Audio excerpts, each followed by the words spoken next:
Hello friends, welcome back to my mini blog. Ready হয়ে গেছি এক জায়গায় ঘুরতে যাব বলে। কোথায় যাব চলো তোমাদেরকেও দেখাই।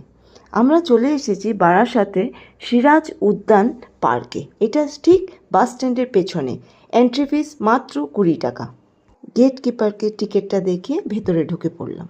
আমার সাথে কারা কারা এসেছে তা তো বলাই হয়নি। মা আছে আর সাথে ছেলেও আছে। ঢুকতেই দেখি একটা টয় ট্রেন ছোট্ট করে এখান দিয়ে স্টার্ট দিয়ে দিয়েছে অলরেডি। দেখা যাক, আমরাও হয়তো যাব। দেখি আস্তে আস্তে। ঢুকতেই ডান দিকেই রয়েছে গোলাপের গার্ডেন। এত সুন্দর, আর এত সুন্দর রঙিন রঙিন গোলাপগুলো ফুটেছিল। দেখতে দেখতে আমরা এগোতে থাকলাম। অনেক রকমের গোলাপ আছে, সব দেখাবো তোমাদেরকে ভিডিওর মাধ্যমে। শুরুতেই ঢোকার পথে একটা গেট আসে, যেটার মধ্যে চারিদিকে লাইট আছে। সন্ধেবেলা যখন জ্বলবে না, খুব ঝলমল করবে আর খুব সুন্দর লাগবে। সামনে এগোতেই একটা ক্যাসেলের মতো আছে, তার সাথে কানেক্টেড একটা প্যারিসের গেটের মতো আছে সামনে। পার্কটা আহামরি খুব বড় নই, আবার খুব একটা ছোটও নই।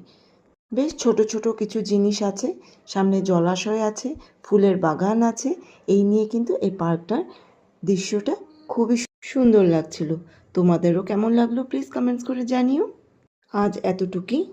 নেক্সট ব্লগ আমি খুব শিগগিরই দেব। ভালো থেকো। টাটা এখনের জন্য।